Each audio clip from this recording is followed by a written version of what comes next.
All right, I've got the recording kicked off. See, we've got a decent critical mass here. I don't know if Louis joining this week or not. John, Len, and anyone else who was at KubeCon, did you want to share thoughts? Yeah, I did the first agenda, so thought it might be good to chat since we just got back from KubeCon. I would say I'm pretty impressed with people's attendance this week related to Istio topic. The Istio Day was very well attended. I was also very impressed. A lot of users actually telling me or other people, "Hey, I'm already an Istio user," and I was shocked to find out so many Istio users around, which I didn't know they were Istio users. So a lot of people are super excited about Ambient going to GA. So lots of good stuff happening. And Chris Anizak even told me, I feel like Service Mesh is becoming more exciting now because of Ambient. So that's good too.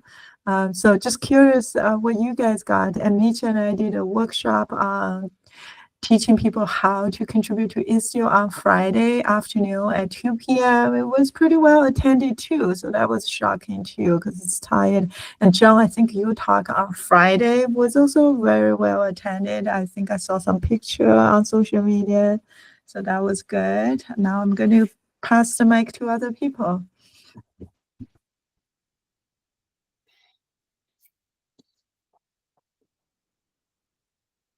Yeah, I think we had great traffic at the Istio booth. Heard from a lot of folks coming through. There were oftentimes like a line of people waiting to talk. Half of them coming with, I don't know what this service mesh thing is, how do I get started? And the other half with, I've been using Istio for 4 years and I have this one really particular question. So there was a lot of variety coming in and out, but overall good energy. I'll say I heard over and over again the two things that were requested in Ambient that aren't there yet were the migration guide and multi-cluster. Had a lot of users wanting to talk about those two things and get timelines on them. So definitely a shift even from Paris in terms of the number of users who want to put Ambient in production. I think the GA label has really given us a big push in terms of user interest.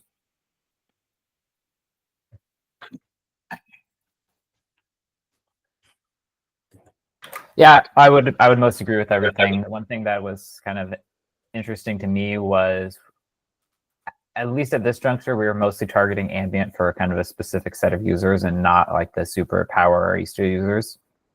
So I was surprised by the interest from that set of users as well, which was good. Obviously, they are the most, I don't want to say demanding, but they have the most demanding needs. So it'll be interesting to see once they actually try it out, what feedback we get from them. And so obviously it's easy to eat the marketing material and think it sounds great, but we need to actually prove it out in the real world. But yeah, overall, I think it went really well. I'm really excited and it was a good week.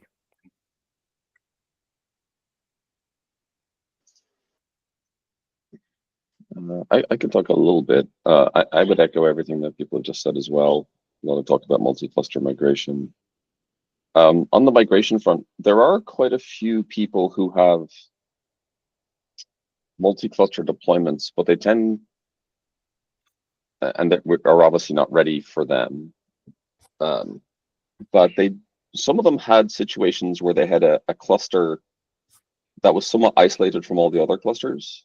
Right, it was serving some infrastructural purpose, and so it was in a hub and spoke model with other clusters. And so, while not necessarily having direct migration guidance, there is an opportunity for people like that to begin testing Ambient in clusters like that, right? Because they really only have ingress into that cluster and can set it up that way. So I was encouraging people, particularly like these are larger deployments, that was the way that they could actually get some experience with Ambient today while they waited for migration and some of the other features that folks have talked about here. And that would let them start to set up their operational best practices around it. So there are ways for existing large multi-cluster Istio users to actually get started with ambient today. But it's a controlled set of circumstances. So when you talk to people, just think about that use case and ask some probing questions, because there might be that opportunity. And then mostly it was a conversation about getting people to try things. Like some of the most sophisticated Istio users, right, like the eBays of the world, who have been Istio users for 5 or 6 years now, are also very interested in ambient, but are trying to figure out how to do their evals. And so for them, starting to do some evaluations in isolated pre-production environments, which they definitely have because they're very sophisticated, is also something that they were willing to start looking at and providing feedback. So we're now able to get people into the feedback pipeline earlier, even if their eventual production usage will be pushed out.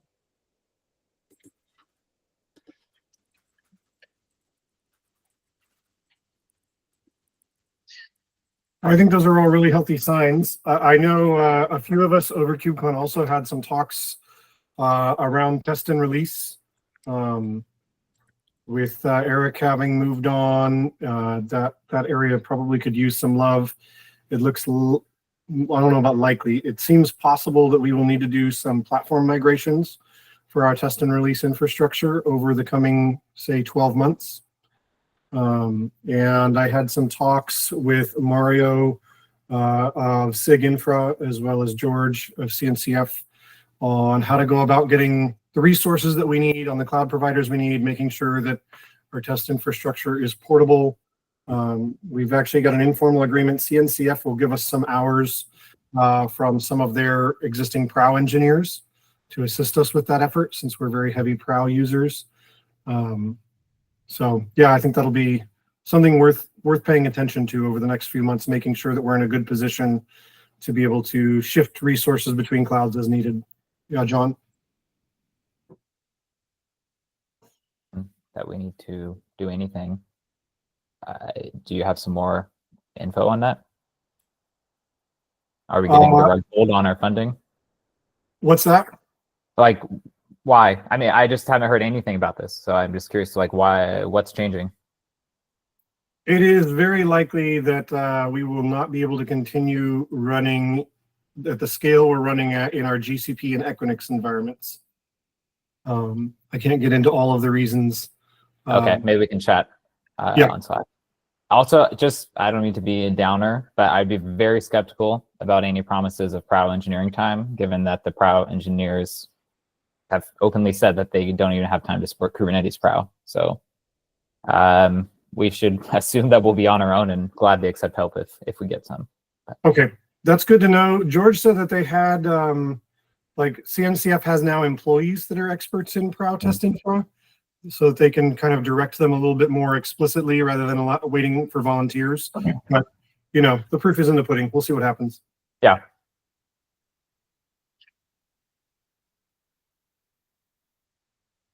And then I think, John, you have an upcoming leave that we want to be ready for as well, in terms of, that's less in terms of infrastructure, but more in terms of making sure that the rest of us know how to keep the wheels on in your absence. Yeah, I will say Daniel is an expert as well. So.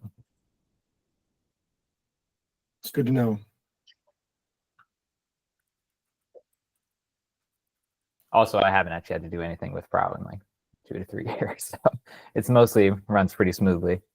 Obviously, if we start doing, you know, new clouds and stuff, that's going to be a lot of work. But to keep the existing stuff running, it's kind of hands off. We just need to make sure people have permissions, as Ben said. Yep. Which is something we've talked about before, so shouldn't be a big deal.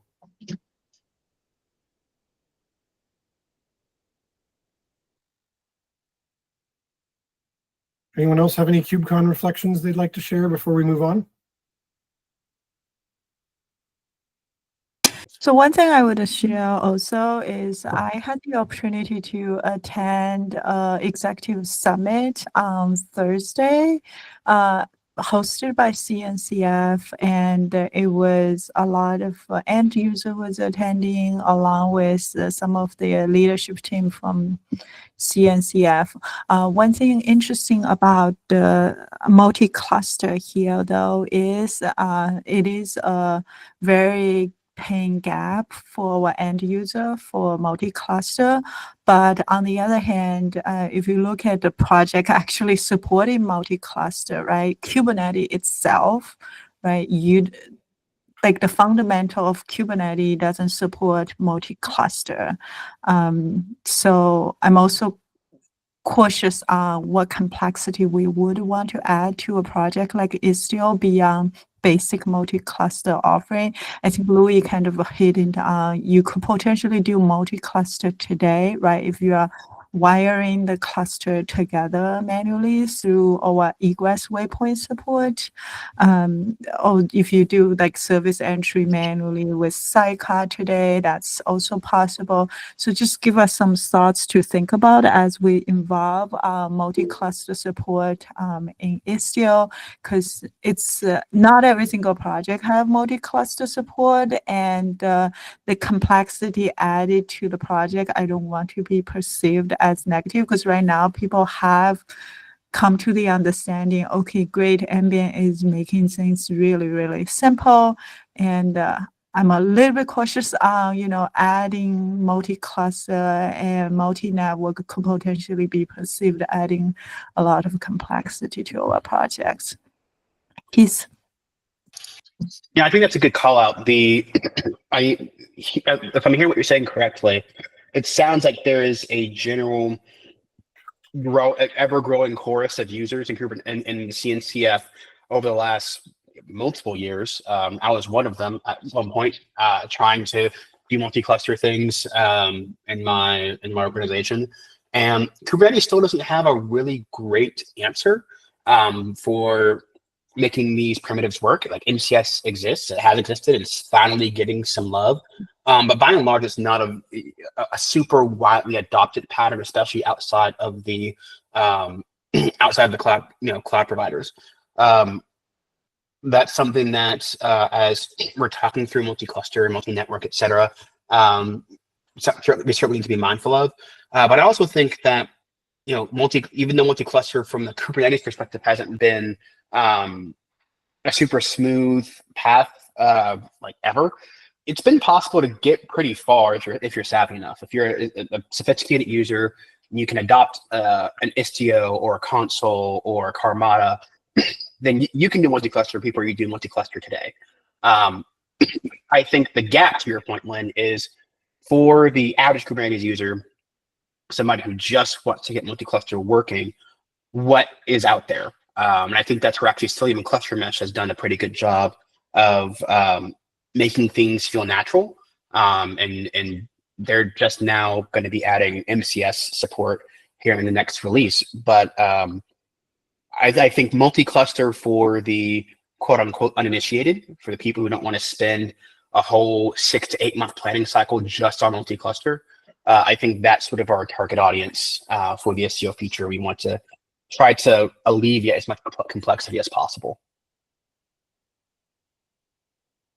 I did hear one piece of negative feedback on sidecar multi-cluster, and that was just, the user went to go try it out. They go to the multi-cluster page, and there's something like 8 different docs in terms of if you want to do multi-cluster this way or that way, multi-primary, remotes, multi-network, single network. The number of dimensions becomes very overwhelming very quickly. And the fact that all of those dimensions matter in terms of how you deploy Istio, in terms of how traffic is able to flow. So I'm hopeful and optimistic that this ambient multi-cluster design will be much more one size fits all.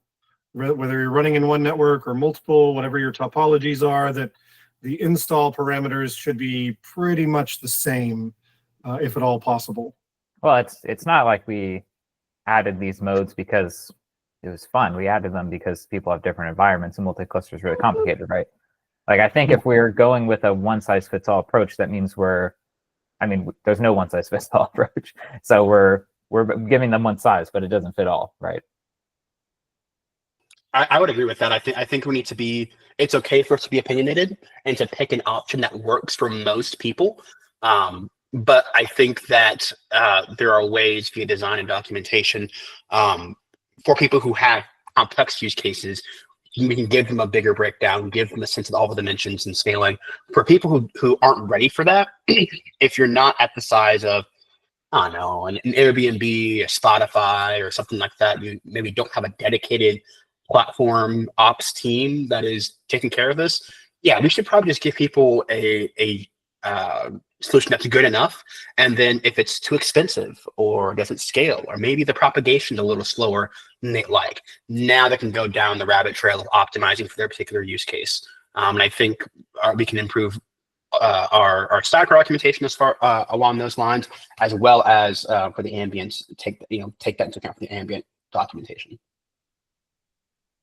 Yeah, maybe we don't have to offer that many choice, because I think the factor of that many choice definitely adds the complexity. Like, we don't have to solve every single problem in Istio. If we can make 80% of user happy, I think that's like a huge win, so that we don't have that perceived complexity come with the user. Well, to be clear, I still think we need to offer it, but I think do we need to make the user choose immediately? I'm thinking about multi-cluster for dummies. If the first page of multi-cluster for Istio multi-cluster for dummies book have you pick along 3 or 4 different dimensions, then that book is written to the wrong audience. I think Istio needs to support all the modes, to John's point. Like, they're not there for fun. They're there because they're necessary levers and dimensions for people to tune for their use cases. But as far as understanding that most people aren't necessarily going to be in that situation, they just want failover. They just want to fit some compliance requirement. They want to multi-cluster is a cost center. They want to get done as soon as possible. What can we give them that should work okay enough for them? And then have a page, have a place on documentation, a section or something like that, or a mode. I don't know what it looks like in detail, but have a place for a more detailed conversation to teach them how to make the decisions, not just what to do. Yeah, the challenge we have is we don't have opinions. So we present multiple ones as equally to user and have the user decide. If we have opinion to say, this is the most common one, and let's go with this one. And if it doesn't work, then maybe there's a few ones you could potentially explore. And I don't even know if all the few ones have to be in open source, right? Because there's a cost of having every single solution in open source.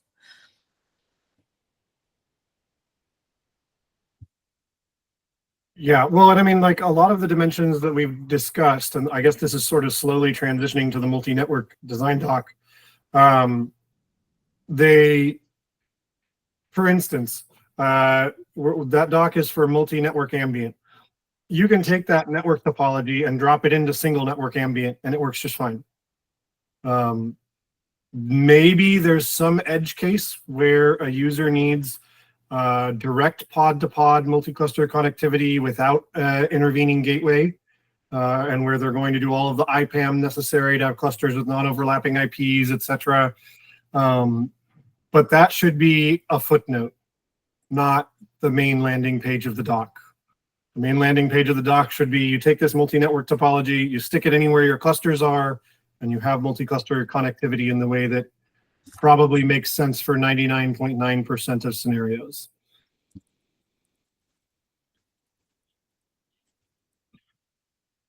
So with that, should we jump into the multi-cluster doc? It sort of seems like we've subtly transitioned topics.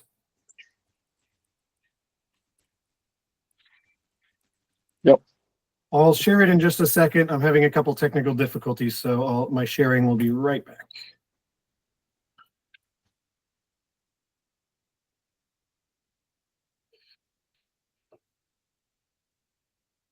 In the meantime, Keith, did you want to set the context for where we're picking up from?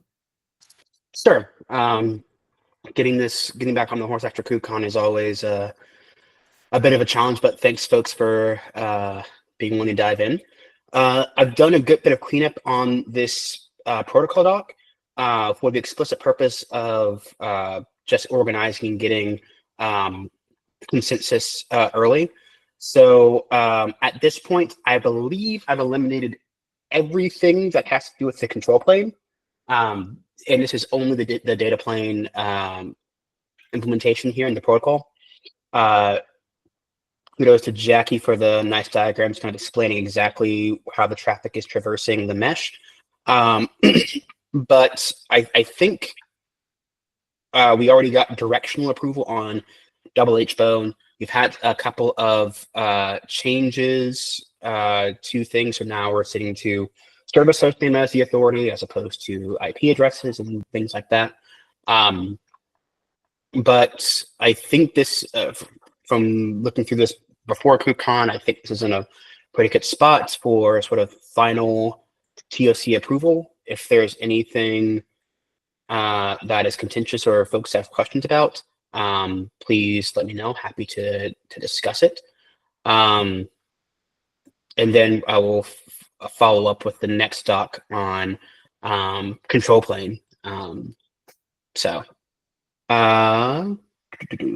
I can try to share it, Mitch, if you can't. Are you guys able to see it right now? I'm having some weird technical issues. Oh, yeah, I see it, actually. I already see it. Okay, great. So yeah, are there any open questions from TOC or anybody, for that matter, on the multi-network protocol doc?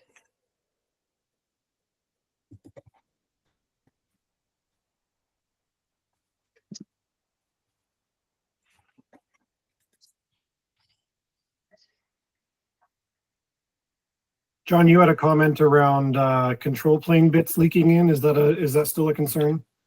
I haven't relooked at it since I did it, since I wrote the comment. But if I don't know, I can look in. It's not a big concern. Like, it's obvious what's protocol and what's control plane. So Okay. yeah, the APIs and that sort of thing. So.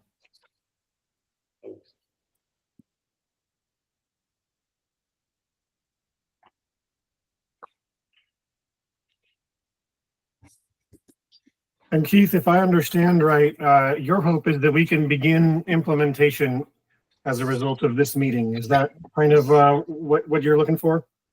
That's the idea, yes, to be able to get approval and be able to now start implementing the protocol, getting it in Echo server, etc. My hope is to get some alpha version of multi-cluster ambient into 125. As was mentioned earlier, it was one of the biggest asks during KubeCon. So hoping to keep that energy going, and the best way to do that's going to be working on in parallel. So yeah, ideally get this small piece in the protocol done, be working on the implementation, and then in parallel do review for the control plane bits.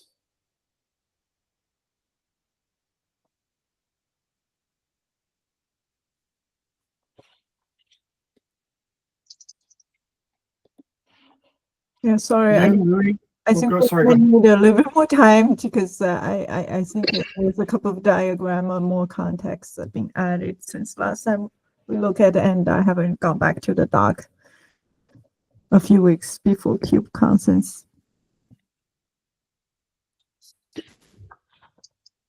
Yeah, sure. Mitch, what are you going to say? Oh, I was just going to ping Lynn and Louis, ask them for kind of what their thoughts were on how to get this. It's a little bit stuck. We've been discussing it for, I think, 2 months. Wanted to solicit thoughts on how to get unstuck on this. Yeah, I think I just like Lynn, I've been a little backlogged the last couple of weeks, but I can't, at least for the data plane stuff, I can't really imagine there being anything particularly difficult to sign off on there. So maybe just like we get this done offline this week. Does that sound reasonable? I think that would be fantastic. And I'll be giving it another read through as well. Yeah, and we can also circle back in ambient meeting if there's more questions or concerns. Yeah, absolutely. Yeah. Okay, Lynn and I will book out some time over the next couple of days to make sure we get through this. Sorry, Yeah. guys.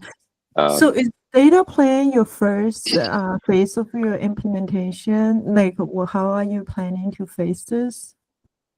Yeah, so data plane first, and as far as data plane pieces, this would just mainly be making, like I said, adding double H bone, putting it into Echo Server as well as eTunnel for testing purposes. Also looking into, I actually don't know that we need an Envoy implementation for clients, but for maybe just for completeness sake, look into what that looks like. Shouldn't be super complex. And then from there, the control plane bits. And that's, I think, honestly, the meatier part of the proposal, this is actually fairly small. Now, once I took out the control plane bits, once you can get agree on the control plane, that has actually the biggest variability as far as complexity. But at that point, it would contain the WDS for eTunnel, the what endpoints get sent to where, what does the server side look like, all those bits specifically as well, like what waypoint details. And then after that, if there's any follow-up needed on DNS APIs after control plane, then work on a doc for that. But I think, based on some conversations I was able to have at KubeCon, I think the DNS bits will kind of fit nicely within the control plane doc. So that's for the implementation plan. Okay, got it. And then for 1.2.5, the alpha you were mentioning, that's for enabling data plane, and the user could potentially use this without the control plane. Is that? No, sorry. I like to get control plane and data plane into 1.25. Okay, got it. It ships in February, I believe. So code free, that puts feature freeze right around end of January. So ideally, we'll be able to get this into the full multi-cluster feature into alpha in 1.25. We'll see. Holidays are always sort of tough, but the biggest bottleneck is going to be approvals. So if we can, I had some good conversations on control plane at KubeCon. I think we've got a way forward. So I need to take this week to edit the control plane doc, and hopefully have that ready for TOC review, the first round of review next week or week after, since I imagine that Thanksgiving holiday will a lot of folks out of office. Have you guys started the implementation work? Not quite yet. Okay, I don't want to be like a Debbie Downer, but I would be very, very impressed if this work was completed in 1.25 timeline, especially with holidays and given the complexity of the scope of work here. I mean, if it is, it's great. Like, obviously, I'm not saying you can't do it in 1.25. I just want to make kind of set realistic expectations. Yeah, agreed. It's aggressive. I think that getting, like I said, approvals is going to be the biggest bottleneck. This is one reason why I want to push on getting this doc done. I mean, if there's not much that people are take issue with, I'd be fine to start implementation now for the data plane bits, and then we'll sort of iterate on the control plane kind of as quickly as possible. My main thing is I didn't want to start implementation without general approval, especially around some of what the header is going to contain, using host name instead of IP address, for example. If this shape looks pretty good to folks, then you can start implementation ASAP. So, as I recall, Keith, we've already done like the directional sign off on multi-network, right? This was for the detailed sign-off that you were looking for? Yes, directional sign-off was more of double H button as the end cap sounds good, and we'll do some form of service addressing. Like that was pretty Gotcha. much all that was approved. And even like in the last phase of revision, this was there are changes made specifically on the authority header. So that was the biggest change. And that was to allow IP addresses as well as host names? Kind of reverse, but yes, to allow host names as well. Right now, we only allow IP addresses in HPhone protocol. With this proposal, we'd be allowing host names as well. Okay.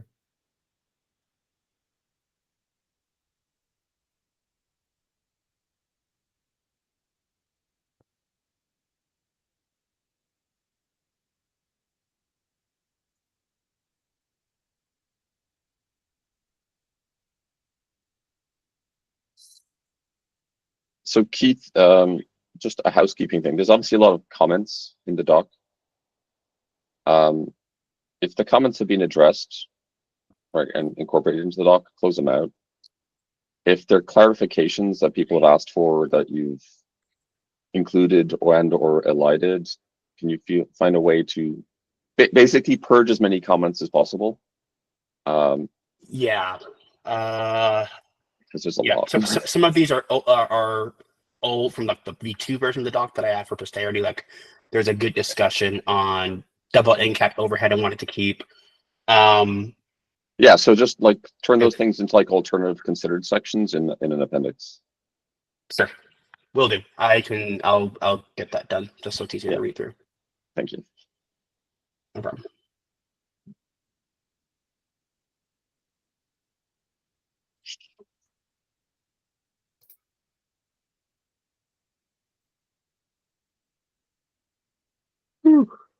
Well, I think, Keith, anything further on that, or do you feel like we've covered it enough for this morning?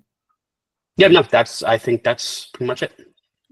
All right, Ben, I see you've got 2 topics in the future section. Are you ready to have those pulled in this morning? We can wait till next time for those. They're not critical. And the second one is something we're going to bring up in the working group. Okay.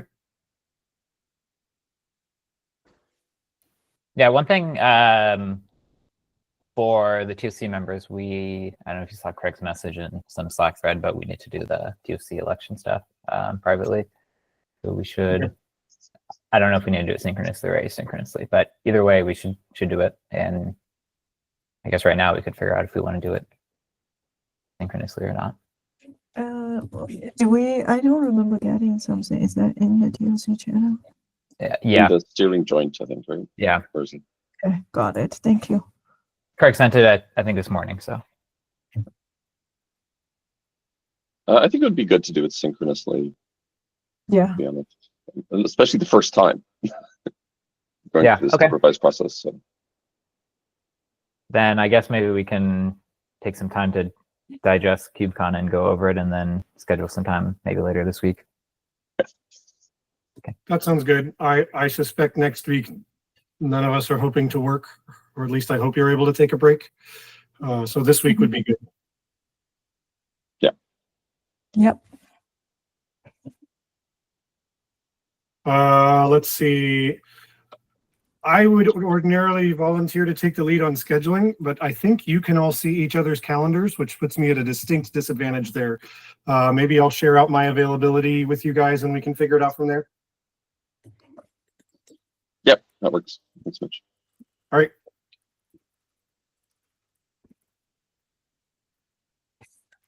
John, you said you had a small topic, or was that Oh, it? that was it. Yeah, that was it. Yeah. Okay.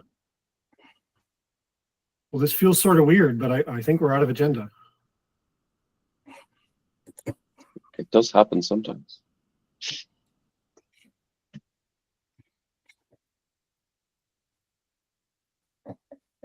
Well, if there's nothing else, thanks everyone for joining, and 20 minutes to get to work on all of the action items we learned at KubeCon. Yay. All right. Thanks, everyone. Thanks.